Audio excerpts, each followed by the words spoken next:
First world war यानी प्रथम विश्व युद्ध, जिसकी शुरुआत 28 जुलाई 1914 को हुई थी और ये 11 नवंबर 1918 को जाके खत्म हुआ था। दोस्तों, इसे द ग्रेट वॉर और ग्लोबल वॉर के नाम से भी जाना जाता है। ये जो युद्ध था, ये उस वक्त का दुनिया के इतिहास में सबसे भयानक युद्ध था। कोई अंदाजा भी नहीं लगा सकता था कि इस युद्ध के बाद ऐसा कोई दूसरा युद्ध भी हो सकता है। 28 सितंबर 1914 में जर्मनी वैज्ञानिक और विचारक अर्नस्ट हेकेल ने पहली बार विश्व युद्ध शब्द का प्रयोग किया था। प्रथम विश्व युद्ध 4 साल तक चला था। इस युद्ध में यूरोप, एशिया और अफ्रीका जैसे 3 बड़े महाद्वीपों ने हिस्सा लिया था। दोस्तों, ये जो वॉर था, ये समुद्र से लेकर धरती और आकाश में लड़ा गया। वर्ल्ड वॉर के खत्म होते होते 4 बड़े एम्पायर जैसे रूस, जर्मनी, ऑस्ट्रिया हंगरी और उस्मानिया पूरी तरह ढह गए थे, यानी खत्म से हो गए थे। लेकिन यूरोप का फिर से निर्माण हुआ और लास्ट तक आते आते अमेरिका दुनिया की महाशक्ति बनकर सामने आया। वर्ल्ड वॉर वन में 2 ग्रुप्स बन गए थे। पहला था अलाइड पावर्स यानी संबंधी शक्तियां और दूसरा था सेंट्रल पावर्स यानी केंद्रीय शक्तियां। अलाइड पावर्स में फ्रांस, रशिया, ब्रिटेन शामिल था और सेंट्रल पावर्स में Germany, Austria Hungary, Ottoman empire और बल्गेरिया शामिल था। बाद में 1917 में यूएसए और जापान भी शामिल हो गया था। इस युद्ध में दुनिया के 37 देशों ने भाग लिया था और इस युद्ध में 1 करोड़ 70 लाख से ज्यादा लोग मारे गए थे और 2 करोड़ से भी ज्यादा लोग घायल हो गए थे। अब सवाल ये आता है कि आखिर ऐसी क्या वजह रही जिसकी वजह से इस युद्ध की शुरुआत हुई। तो इस युद्ध का सबसे पहला और बड़ा कारण जो है वो ये माना जाता है, 28 जून 1914 को एक 19 साल का स्कूल में पढ़ने वाला स्टूडेंट ऑस्ट्रियो हंगेरियन एम्पायर के प्रिंस की गोली मारकर हत्या कर देता है, जो अपनी पत्नी के साथ बॉस्निया में घूमने गए थे, जो कि साइबेरिया का एक एरिया था। और इसी एक घटना की वजह से जंग छिड़ जाती है। होता क्या है, इस एक घटना की वजह से ऑस्ट्रिया साइबेरिया पर हमला कर देता है और फिर ये जंग कोई छोटी मोटी जंग नहीं होती, बल्कि एक ऐसी जंग जो 4 साल तक चलती है, जिसमें 2 करोड़ से ज़्यादा लोगों की जानें चली जाती हैं। ये एक ऐसा वॉर था जिसमें कई इनोसेंट एम्पायर्स खत्म हो गए थे। ये एक ऐसी लड़ाई थी जो बहुत सारे देशों और महाद्वीपों के बीच लड़ी गई थी, जिसे हम वर्ल्ड वॉर वन के नाम से जानते हैं। दोस्तों, सुनने में कितना अजीब लगता है ना कि इस एक घटना की वजह से दुनिया में वर्ल्ड वॉर वन हो गया। तो चलिए देखते हैं वर्ल्ड वॉर वन को। तो सबसे पहले हम यहाँ पर इस मैप में देखते हैं। 1914 में यूरोप कुछ इस तरह से दिखता था और इसके बीच में ऑस्ट्रियो हंगेरियन एम्पायर था, जो आज के टाइम पर ऑस्ट्रिया और हंगेरिया के कई देशों से बड़ा है। और जर्मनी का एम्पायर भी आज जर्मनी से कई ज्यादा बड़ा है। पोलैंड कोई देश नहीं होता था, रशिया में ही रशिया एम्पायर था, टर्की में एक ऑटोमन एम्पायर था, इसके अलावा यूनाइटेड किंगडम और फ्रांस था। तो चलिए अब देखते हैं इस मैप को। तो यहाँ पर है ऑस्ट्रिया हंगेरियन एम्पायर और इसके नीचे की तरफ जहाँ और उनकी पत्नी घूमने गए थे और वहाँ उनकी हत्या हो गई। इस बात पर जब ऑस्ट्रिया ने साइबेरिया पर हमला कर दिया, तब साइबेरिया ने रूस से हेल्प मांगी। तब रूस ने क्या किया, साइबेरिया के फेवर में आकर ऑस्ट्रिया पर हमला कर दिया। अब क्या होता है, जब जापान ये सब कुछ देखता है तो वो क्या करता है, वो ऑस्ट्रिया के फेवर में रूस पर हमला कर देता है। मतलब क्या होने लगा, पूरी दुनिया एक दूसरे का साथ देने के लिए एक दूसरे पर हमला करने लगी। अब इधर ऑटोमन एम्पायर ने भी रूस के खिलाफ जंग का ऐलान कर दिया और साइबेरिया पर हमला कर दिया। दोस्तों, ये जो ऑटोमन एम्पायर था, ये आज टर्की के नाम से जाना जाता है और इसी ने ऑस्ट्रिया के अगेंस्ट रूस के फेवर में जंग छेड़ दी थी। बस यहीं से युद्ध की शुरुआत हो चुकी थी। अब दोस्तों, सबसे बड़ी मजे की बात ये थी कि उस टाइम पर सारे यूरोपियन देश मोनार्कीज थे, यानी राजशाही थे। मतलब ये कि वहां पर राजा महाराजाओं का राज हुआ करता था। बल्कि ये कहो कि सिर्फ 3 देश थे यूरोप में जो डेमोक्रेसीज थे, मोनार्कीज नहीं थे। और वो 3 देश थे फ्रांस, स्विट्जरलैंड और सान मरीनो। इनके अलावा ईस्टर्न यूरोप में कुछ ऐसे देश थे जैसे सर्बिया, बोस्निया, रोमानिया, बुल्गारिया, जिन्हें हम बाल्कन कंट्रीज कहते हैं। ये जो बाल्कन कंट्रीज है, ये हमारे वर्ल्ड वॉर वन की स्टोरी में बहुत इंपॉर्टेंस रखते हैं। तो स्टोरी की स्टार्टिंग होती है 1878 यानी 1878 से। रशियन एम्पायर और ऑटोमन एम्पायर के बीच एक युद्ध हुआ था, जिसमें एक तरफ था ऑटोमन एम्पायर और दूसरी तरफ था रशियन एम्पायर। और फिर इस जंग का रिजल्ट ये निकला कि 1878 में ट्रीटी ऑफ बर्लिन साइन की गई। इस ट्रीटी के अकॉर्डिंग ऑस्ट्रो हंगेरियन एम्पायर को ये अधिकार दिया गया था कि वो बॉस्निया और हर्जेगोविना का रीजन है उस पर ये शासन कर सकता है कुछ समय के लिए। लेकिन साथ में ये भी कहा गया कि ये जो एरिया है ये ऑफिशियली तो ऑटोमन एम्पायर का ही पार्ट रहेगा। लेकिन अक्टूबर 1908 में ऑस्ट्रो हंगेरियन एम्पायर ने बॉस्निया और हर्जेगोविना पर आक्रमण कर दिया और बुल्गारिया आजाद हो गया था ऑटोमन से। अब ये जो बॉस्निया और हर्जेगोविना देश थे ये 400 साल तक ऑटोमन राज के अंदर रहे। यानी 400 साल तक ऑटोमन ने बॉस्निया और हर्जेगोविना पर राज किया। मतलब हुआ क्या कि आज़ादी तो मिली नहीं और उसकी जगह एक और एम्पायर आ गया और उसे पकड़ कर बैठ गया। अब जाहिर सी बात है कि बॉस्निया और हर्जेगोविना के जो लोग थे वो नाराज होंगे, गुस्सा करेंगे, क्योंकि भाई उन्हें भी आज़ादी चाहिए थी, वो भी आज़ाद होना चाहते थे। ऐसे में उनका जो पड़ोसी देश है सर्बिया, वहां के लोग बहुत गुस्सा हुए ये सब देखकर। दोस्तों, सर्बियन के लोगों का बॉस्निया के लोगों से न सिर्फ भौगोलिक संबंध था बल्कि जातीय संबंध भी था। एक्चुअली में क्या था कि ये जो सारी कंट्रीज थी ना ईस्टर्न यूरोप की, इनकी एथनिक सिटी है स्लाव्स की, और बहुत सारे लोग इन देशों में रहते जो इस कनेक्शन को, इस लगाव को फील करते हैं। अगर हम वास्तव में मैप के नीचे की तरफ देखें तो ये जो डार्क ब्लू कंट्रीज है, इन देशों के लोग अपने आप को साउथ स्लाव्स करके बुलाते हैं। और बहुत सारे लोगों ने इन कंट्रीज में साउथ स्लाविक नेशन की डिमांड भी की थी। इसलिए सर्बिया ने ये शिकायत भी की थी कि ऑस्ट्रिया हंगरी के जो एम्पायर है वो न सिर्फ बोस्निया को इन्वेड कर रहा है बल्कि पूरे साउथ स्लाव को इन्वेड कर रहा है। अब क्या होता है कि इस देश पर कब्जा करने से पहले ऑस्ट्रिया हंगरी के जो फॉरेन मिनिस्टर थे उन्होंने पहले से ही रशियन मिनिस्टर से बात कर ली थी कि रशिया इसे ऑब्जेक्ट ना करे, अपना टारगेट ना बनाए। उन्होंने कहा क्योंकि हम आपको पहले से ही बता रहे हैं कि हम इस देश पर कब्जा करने वाले हैं।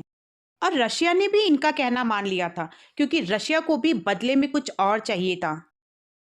अब आप यहाँ देखो इस मैप में, ये जो ब्लैक सी है इसके नीचे है सी ऑफ मारमारा। अब यहाँ बीच में से सीधे बॉस्पोरस गुजरता है और ये इस्तांबुल को दो भागों में डिवाइड करता है। अब ये जो हिस्सा था ना ये ऑटोमन के पास था और रशिया इसे छीनना चाहता था। इसलिए रशिया ने ऑस्ट्रो हंगेरियन से कहा कि हमें ये चाहिए, हम इस पर कब्जा करेंगे, क्योंकि अब हम तुम्हें ये पहले ही बता रहे हैं, इसलिए अब तुम हमें कुछ नहीं कह सकते। तुम चाहो तो बॉस्निया पर कब्जा जमा लो, हमें किसी भी तरह से कोई इशू नहीं है। यानी ऑस्ट्रो हंगेरियन बॉस्निया पर कब्जा चाहता था और रशिया बॉस्पोरस पर। अब दोनों में अच्छी डील तो हो गई, लेकिन यहाँ पर एक प्रॉब्लम थी कि रशिया में बहुत से स्लाविक लोग रहते थे और इसी वजह से रशिया के जो लोग थे वो प्रोटेस्ट करने लगे ये सब देखकर और खुद सोचने लगे कि आखिर हम कैसे राजी हो सकते हैं कि ऑस्ट्रो हंगेरियन एम्पायर हमारे स्लाविक लोगों पर कब्जा जमाए। रशियन एम्पायर तो पहले से ही कमजोर हो चुका था, इसलिए उसे अपने लोगों की सुननी पड़ी। सीक्रेट एग्रीमेंट के बावजूद रशियन फॉरेन मिनिस्टर ने सर्बिया का साथ देना शुरू कर दिया। अब 1909 में ऑस्ट्रो हंगेरियन जर्मनी को पूछता है कि अगर अब हमने सर्बिया पर कब्जा कर लिया और रशिया बीच में आया तो क्या तुम हमारी मदद करोगे। जर्मनी कहता है क्यों नहीं यार, आखिर हम पुराने दोस्त हैं। अब दूसरी तरफ रशिया फ्रांस से पूछता है कि देखो, ऑस्ट्रो हंगेरिया ने पहले बोस्निया पर कब्जा किया और जब सर्बिया ने इसका विरोध किया तो अभी ऑस्ट्रो हंगेरिया अंपायर और जर्मनी में बात चल रही है सर्बिया पर हमला करने की, तो क्यों ना हम दोनों मिलकर उसके विरुद्ध युद्ध लड़े। लेकिन यहाँ पर फ्रांस अपनी बात चेंज करके कहता है कि मुझे क्या लेना देना है बॉस्निया से, वहां जो भी होता है होने दो, मैं इसमें बीच में नहीं पड़ूंगा। अब होता क्या है, जब फ्रांस मना कर देता है ना तो रशिया चुपचाप बैठ जाता है और फिर रशिया को बॉस्निया पर कब्जा एक्सेप्ट करना पड़ता है। इससे क्या होता है, कुछ टाइम के लिए वर्ल्ड वॉर का खतरा टल जाता है। इसके बाद आता है द असेसिनेशन ऑफ फर्डिनेंड, यानी फर्डिनेंड की हत्या। एक्चुअली हुआ क्या था, जिस बोस्निया के लोगों पर कब्जा हुआ था तो अब बोस्निया के लोग चुप तो बैठेंगे नहीं, क्योंकि बोस्निया के लोग भी अपनी आज़ादी चाहते थे। इसलिए अब नई क्रांतिकारी आंदोलन की शुरुआत होती है और जिसे नाम दिया गया यंग बॉस्निया। ये एक तरह का स्टूडेंट्स रेवोल्यूशनरी ग्रुप था। सर्बिया के लोग इनकी मदद करने में लग गए क्योंकि इनका मेन मकसद था एक आज़ाद देश बनाना। ये बॉस्निया और हेर्जेगोविना को आज़ाद ही नहीं कराना चाहते थे बल्कि सर्बिया के साथ यूनाइट भी करना चाहते थे, क्योंकि ये लोग चाहते थे कि एक अखंड साउथ स्लाविक राष्ट्र बनाए जिसे युगोस्लाविया कहा जाएगा। यहाँ युगो का मतलब साउथ है, यानी साउथ स्लाविक कंट्री बनाना, जो बाद में जाके बन भी जाती है। लेकिन अब ऐसी कोई कंट्री नहीं है क्योंकि ये एक बार बनी थी और फिर टूट गई। अब देखो होता क्या है, 28 जून 1914 को ऑस्ट्रो हंगरी के प्रिंस फर्डिनेंड अपनी वाइफ सोफी के साथ में बोस्निया के एनेक्स टेरिटरी में घूमने जाते हैं। अब वहां पर 6 बोस्निया क्रांतिकारी ये प्लान करते हैं कि वो इन्हें मारेंगे। सुबह के 10 बजे थे और एक क्रांतिकारी जिसका नाम था कैब्रिनोविक, अब कैब्रिनोविक फर्डिनेंड पर एक बॉम्ब फेंकते हैं, लेकिन ये बॉम्ब गाड़ी के पास से होते हुए साइड वाली सड़क पर जाकर फट जाता है, जिससे क्या होता है 20 लोग घायल हो जाते हैं और फर्डिनेंड बचकर वहां से भाग के निकल जाते हैं। और फर्डिनेंड जिस मीटिंग के लिए जा रहे थे उसे कैंसिल कर देते हैं। अब फर्डिनेंड सारे प्रोग्राम्स कैंसिल करते हैं और हॉस्पिटल जाने की सोचते हैं ताकि वो उन लोगों से मिल सके जो उस वक्त घायल हुए थे। अब हॉस्पिटल जाते टाइम गलती से इनकी गाड़ी गलत टर्न ले लेती है, लेकिन जैसे ही ये वापस गाड़ी को सही टर्न पर लेते हैं तो ये देखते हैं कि ये एक क्रांतिकारी के सिर्फ 5 फीट की दूरी पर है।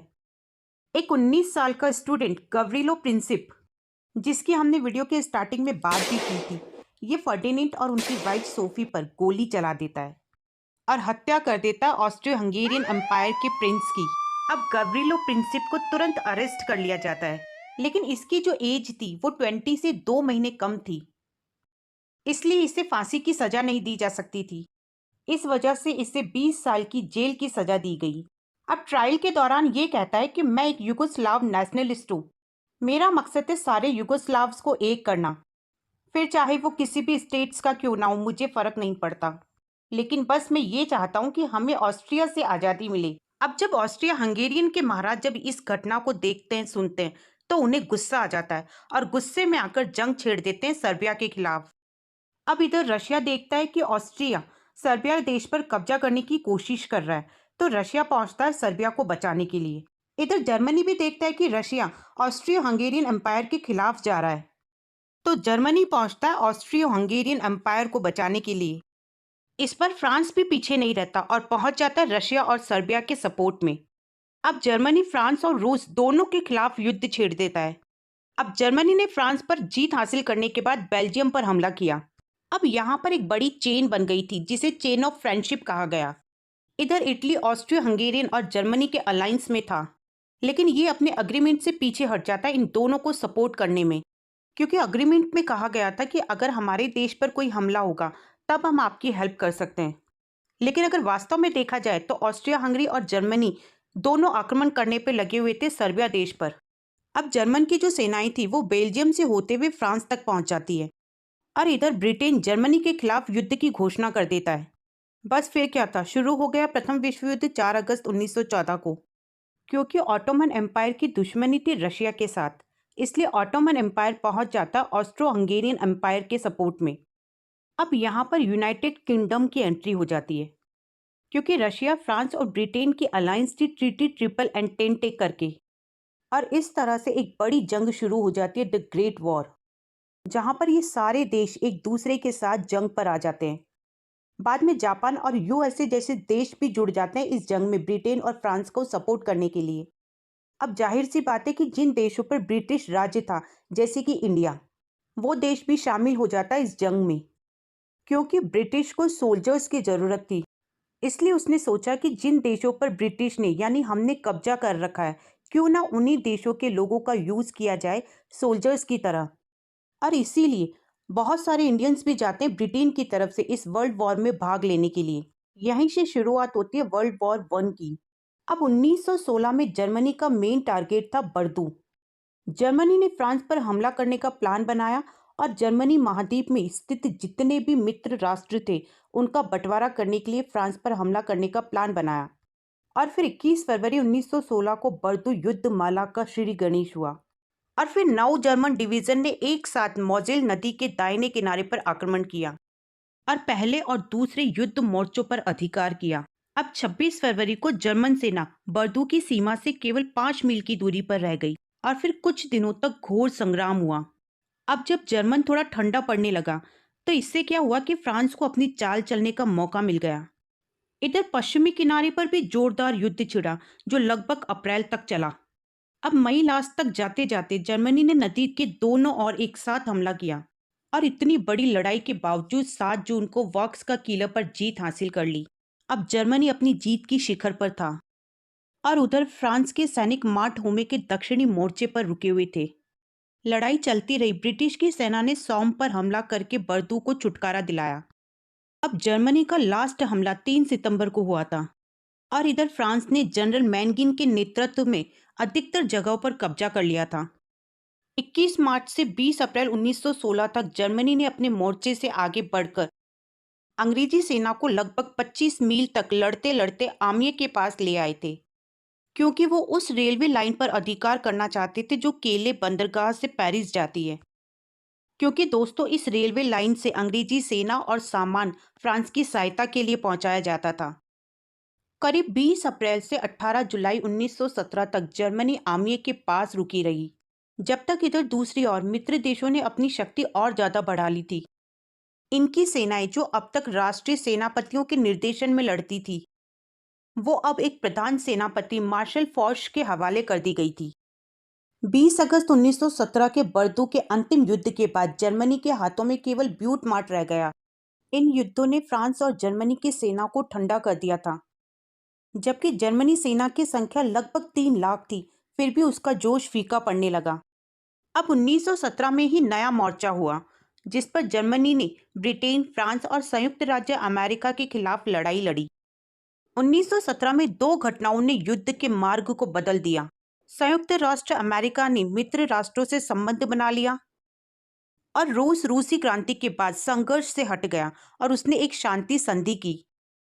अब 1918 में जर्मनी के प्रधान सेनापति लुडेनडार्क ने उस जगह पर अचानक आक्रमण कर दिया जहां अंग्रेजी तथा फ्रांसीसी सेनाओं का संगम था।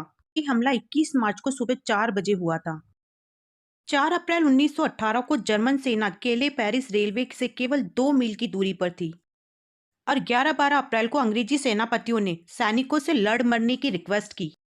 इसके बाद एक वीक से ज्यादा टाइम तक जर्मनी ने आमिये के पास लड़ाई कंटिन्यू रखी, लेकिन फिर भी उनका जो मकसद था वो पूरा नहीं हो पाया। वो केले पेरिस रेलवे लाइन पर कब्जा नहीं कर पाए। लगभग 3 महीने तक जर्मनी मित्र देशों को दूसरे क्षेत्रों में हराने की कोशिश करती रही। अब जर्मनी ने अपना लास्ट हमला मान नदी पर पेरिस की ओर बढ़ने की कोशिश की। यहाँ पर फ्रांसीसी सेना ने इसे 3 दिन तक रोक के रखा और फिर जर्मनी पर उसी जगह हमला करके 30,000 सैनिक बंदी बना लिए।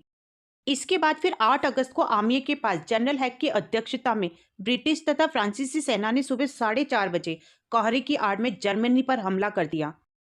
इस लड़ाई में 4 मिनट तक तोपों से गोले चलाने के बाद सैकड़ों टैंक सेना के आगे भेज दिए, जिसके कारण जर्मन सेना में हलचल मच गई, क्योंकि इन्होंने आमिये के पहले आब्र और सौम नदी के बीच 14 मील के मोर्चे पर आक्रमण किया था और उस लड़ाई में जर्मनी को इतना नुकसान हुआ था कि सुडेनडॉर्फ ने इस दिन का नाम काला दिन रख दिया जर्मन सेना के लिए।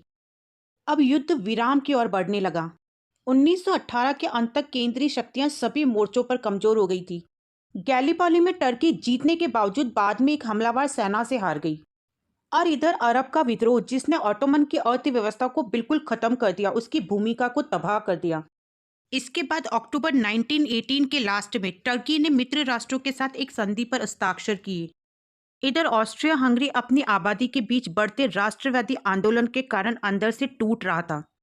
अब 4 नवंबर को युद्ध विराम पर पहुंच गया, क्योंकि युद्ध के मैदान में संसाधनों की कमी होने लगी और घरेलू मोर्चों पर अपने साथियों को आत्मसमर्पण का सामना करते हुए देख जर्मनी को लास्ट में युद्ध विराम लेने के लिए मजबूर होना पड़ा। अब 1919 पेरिस शांति सम्मेलन में मित्र देशों के नेताओं ने युद्ध के बाद दुनिया बनाने की अपनी एक इच्छा व्यक्त की, जो भविष्य में ऐसे विनाशकारी लड़ाइयों से खुद को सुरक्षित रखेगी। और फिर 28 जून 1919 को वर्साई की संधि हुई। इस संधि में जर्मनी पर बहुत ज्यादा शर्तें थोप दी गई, जिसका बुरा परिणाम द्वितीय विश्व युद्ध के रूप में सामने आया और राष्ट्रसंघ की स्थापना के जो प्रमुख उद्देश्य थे वो पूरे नहीं हो पाए। अब सवाल ये उठता है कि आखिर क्यों ये सारे देश इतने उत्सुक थे एक दूसरे के खिलाफ जंग लड़ने के लिए, क्योंकि अगर आज कुछ ऐसा हो जाए तो इतने सारे देश एक साथ जंग लड़ने तो नहीं आएंगे। तो उस टाइम पर ऐसा क्या अलग था कि सारे देश जंग पर आ गए? तो इसके 4 मेन कारण थे। पहला है नेशनलिज्म यानी राष्ट्रवाद, दूसरा है इंपीरियलिज्म यानी साम्राज्यवाद, तीसरा है मिलिटरिज्म यानी सैनिक शासन और लास्ट चौथा है अलायंसेज यानी गठबंधन। नेशनलिज्म का मतलब होता है बिना लिबरेशन का नेशनलिज्म, यानी बिना आजादी के राष्ट्रवाद, जो इस पर आधारित हो, जो ये सोचता हो कि मेरी कंट्री बेस्ट कंट्री है दुनिया की। इसके अलावा बाकी के जो देश है उन्हें नीचे दिखाने की कोशिश करना, उनके खिलाफ ये सोच रखना कि वो कुछ नहीं है। बिस्मार्क ने जर्मनी को यूनिफाई किया था 1811 में, वो नेशनलिज्म के बेस पर ही किया था, क्योंकि लोगों के अंदर ये जो भावना थी ना राष्ट्रवाद की, इसका फायदा उठाया राजा महाराजाओं ने और इसका दुरुपयोग किया। राजा महाराजाओं ने लोगों को कन्विंस किया कि आप लोग युद्ध पर चले जाओ अपने देश के लिए, और फिर यहाँ पर युद्ध का ऐलान किया साम्राज्यवाद के लिए, बाकी के देशों पर कब्जा करने के लिए। अब अगर सोचे तो दिमाग में ये आता है कि अपने देश को मैनेज करना ही इतना मुश्किल होता है, तो ये लोग क्यों सिरदर्द लेना चाहते हैं दूसरे देशों पर कब्जा करके? तो इसका सीधा सा जवाब है दोस्तों, लूट मचाना। क्योंकि राजा महाराजा दूसरे देशों पर कब्जा करना चाहते थे अपने पावर्स को बढ़ाने के लिए, अपने प्राइड के लिए। वो ये दिखाना चाहते थे कि देखो मेरे अंदर कितना इलाका आता है, कितनी बड़ी जगह पर मेरा राज है। और दूसरा उन एरियाज में रिसोर्सेज को एक्सप्लोर करने के लिए, क्योंकि कहीं पर सोना पाया जाता था तो उसे लूट कर अपने खजाने में रखने के लिए। और सन 1900 तक ये जो काम था लूटने का, ये कैपिटलिज्म कंपनियां भी करने लग गई थी, जैसे ईस्ट इंडिया कंपनी। दोस्तों ईस्ट इंडिया कंपनी ने ही तो सबसे पहले कब्जा किया था इंडिया के एरियाज पर, और फिर इंडिया की वेल्थ को खाली करना शुरू किया था। शायद यही वजह है कि कई लोग साम्राज्यवाद को सबसे ऊंची व्यवस्था मानते हैं पूंजीवाद की।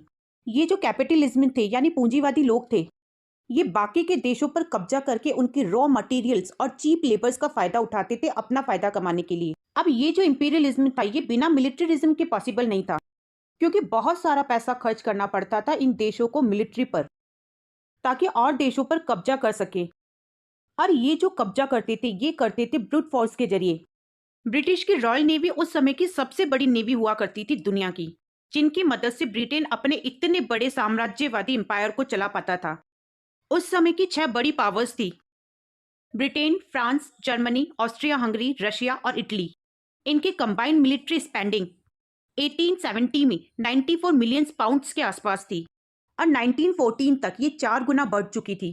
ये सारे देश मिलकर बहुत पैसा खर्च कर रहे थे मिलिट्री पर, क्योंकि इन सारे देशों को साम्राज्यवादी में बहुत ज्यादा इंटरेस्ट था, ताकि ज्यादा से ज्यादा देशों पर कब्जा किया जा सके, अपने एम्पायर को बड़ा किया जा सके।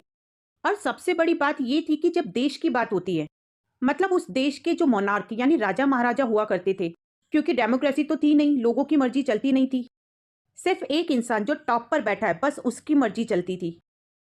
और बहुत ही ज्यादा क्रूर राजा महाराजा हुआ करते थे उस टाइम पर, जैसे उस वक्त जर्मनी के राजा काइसर विलहेलम थे, जिन्हें बहुत ही ज्यादा गुस्से वाला क्रोधी राजा माना जाता था। इन्हें हमेशा डर रहता था कि फ्रांस, ब्रिटेन, रशिया कहीं जर्मनी पर हमला न कर दे। और इधर रशिया में सार निकोलस जो अपना शासन संभाल ही नहीं पा रहे थे, वो लास्ट एम्परर थे रशिया एम्पायर के। और ब्रिटेन के हेड ऑफ स्टेट थे किंग जॉर्ज 5।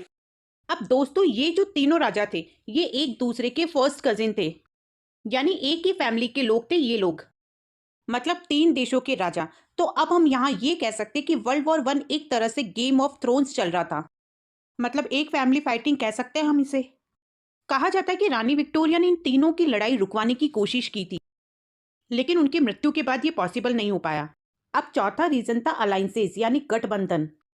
इन सारे देशों के बीच में इतनी सारी पॉलिटिकल अलायंस देखने को मिली। 1882 में ट्रिपल अलायंस बनी थी जर्मनी, ऑस्ट्रो हंगेरियन एम्पायर और इटली के बीच।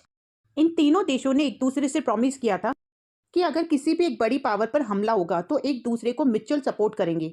दूसरी मेजर अलायंस बनी थी 1907 में, ट्रिपल एंटेंटे, जो फ्रांस और रशिया के बीच थी। ये गठबंधन बनाने का मेन कारण था साम्राज्यवाद। ये सारे देश दूसरे देशों पर कब्जा करते थे और जेलस फील करते थे कि इसने इस पर कब्जा कर लिया, उसने उस पर कब्जा कर लिया, तो अब हमें भी अपने एम्पायर को यहाँ बढ़ाना है, वहां बढ़ाना है। अब ऐसे केस में आम जनता का क्या हाल होता था? आखिर क्यों आम जनता इन राजा महाराजाओं की बातों में आकर एक दूसरे से लड़ती रहती थी? क्या जनता वाकई में चाहती थी कि वर्ल्ड वॉर 1 हो? तो दोस्तों इसका जवाब है नहीं। लेकिन फिर भी जनता को इस जंग में धकेला गया, तो उसका मेन कारण ये था कि उस टाइम पर एक सोल्जर की जो नौकरी होती थी वो सिर्फ गरीब लोगों के लिए हुआ करती थी, क्योंकि जिन लोगों को कोई काम या नौकरी नहीं मिल पाती थी वो लोग सोल्जर बन जाया करते थे इन देशों में। लेकिन अब अगर अपने देश के लिए, अपने देश की सुरक्षा के लिए जंग लड़नी हो तो एक अलग बात है, लेकिन यहाँ पर तो जंग लड़ी जाती थी किसी दूसरे देश पर कब्जा करने के लिए, दूसरे देश पर आक्रमण करने के लिए। फिर आखिर क्यों लड़ना चाहेगा कोई? मोटिवेशन कहाँ से आएगा? तो इसका जवाब है प्रोपेगेंडा, जो उस समय फैलाया जाता था, यानी प्रचार करना। लिंग्विस्टिक नेशनलिज्म यानी भाषाई राष्ट्रवाद। उस समय के न्यूज़पेपर में, मीडिया में एक ऐसी इमेज बनाई गई थी कि अपने आप को आर्मी में इनलिस्ट करना बड़ा ही नोबल प्रोफेशन है। सेल्फलेस सर्विस है देश के लिए। सोल्जर्स को जेंटलमैन डिसिप्लिन्ड हीरोज की तरह माना जाता था। लेकिन अगर सच्चाई देखें ना तो वास्तव में ऐसा माना नहीं जाता था। ये सिर्फ मीडिया में दिखाया जाता था ताकि आम लोगों का फायदा उठाया जा सके। तो अब आपके समझ में आ गया होगा कि क्यों आखिर सारे देश जंग पर उतर आए। अब हम बात करेंगे कि प्रथम विश्व युद्ध में भारत का क्या योगदान रहा। जब वर्ल्ड वॉर वन शुरू हुआ उस समय भारत औपनिवेशिक शासन के अधीन था। ये जो काल था ये भारतीय राष्ट्रवाद का परिपक्वता का काल था। लेकिन अधिकतर जनता गुलामी की मानसिकता से ग्रसित थी। भारत की जनता ब्रिटेन के दुश्मनों को अपना दुश्मन मानती थी। वो जो टाइम था उस टाइम में सरकार को माई बाप समझने की प्रवृत्ति थी। और इसी वजह से जो भी सहयोग ब्रिटेन की भारत सरकार ने चाहा वो भारत के लोगों ने दिया। भारत की ओर से जितने भी सैनिक लड़ने गए वो इसे अपनी स्वामी भक्ति का हिस्सा ही मानते थे। जिस भी मोर्चे पर उन्हें लड़ने के लिए भेज दिया जाता था वहां वो जी जान से लड़ते। इतना ही नहीं, भारतीय सिपाही पूरे विश्व में अलग अलग लड़ाइयों में लड़े। भारत ने युद्ध की कोशिशों में जनशक्ति और सामग्री दोनों रूप से भरपूर योगदान दिया।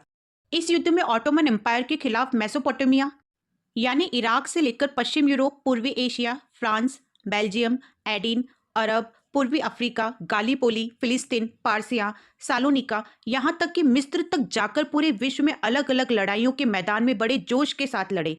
लेकिन युद्ध के स्टार्टिंग में जर्मनी नहीं चाहता था कि भारत इसमें शामिल हो। युद्ध के शुरू होने से पहले जर्मनी ने पूरी कोशिश की थी कि भारत में ब्रिटेन के विरुद्ध आंदोलन किया जाए, क्योंकि बहुत सारे लोगों का ये मानना था कि अगर ब्रिटेन युद्ध में लग गया तो भारत के क्रांतिकारी इस मौके का फायदा उठाकर देश से अंग्रेजों को बाहर फेंकने में सफल हो जाएंगे।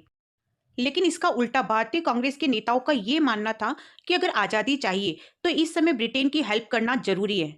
और इसी सोच की वजह से ब्रिटेन ने भारत के नेताओं को अपने पक्ष में कर लिया। बस फिर क्या था, रियासतों के राजा महाराजाओं ने इस युद्ध में दिल खोलकर ब्रिटेन की आर्थिक और सैनिक दोनों रूपों में सहायता की। वर्ल्ड वॉर वन को लोकतंत्र की लड़ाई भी कहा जाता है। ब्रिटेन ने तो यह ऐलान किया था कि यह युद्ध लोकतंत्र के लिए लड़ा जा रहा है। अमेरिकी राष्ट्रपति वुडो विल्सन भी यही चाहते थे। उन्होंने तो लोकतांत्रिक व्यवस्था की 14 सूत्री मांग भी रखी थी। इसी कारण बहुत से उपनिवेश आजादी की उम्मीद से इस लड़ाई में इन देशों का साथ दे रहे थे। और भारत में तो ये जो भावना थी ये मजबूत थी। और शायद यही वजह थी कि भारत के नेताओं ने भी सैनिकों के जाने का समर्थन किया। लेकिन उन्हें झटका तब लगा जब युद्ध खत्म होने के बाद ब्रिटेन ने इस बारे में बात करने से साफ मना कर दिया। और फिर जब रॉलेट एक्ट आया, जलियांवाला बाग नरसंहार हुआ और फिर युद्ध के तुरंत बाद 1919 में ही गवर्नमेंट ऑफ इंडिया एक्ट आया तो भारतीय नेताओं को बहुत बड़ा धक्का लगा। इस युद्ध के बाद भले ही आज़ादी ना मिली हो लेकिन आज़ादी के लिए आंदोलन में तेजी जरूर आ गई थी। भारत के नेताओं का अब ब्रिटेन पर से भरोसा उठ गया था। ब्रिटेन और फ्रांस ने न सिर्फ उपनिवेशों को धोखा दिया था बल्कि इस महायुद्ध में उनका साथ देने वाले देशों के साथ भी उन्होंने बहुत गंदा व्यवहार किया। तो फर्स्ट वर्ल्ड वॉर वन किसी एक घटना से नहीं हुआ था। 1914 तक कई ऐसी अलग अलग घटनाएं हुई जो युद्ध का कारण बनी। वर्ल्ड वॉर वन के कारण जर्मनी की विस्तारवादी रणनीति से लेकर साम्राज्यवाद और सैन्य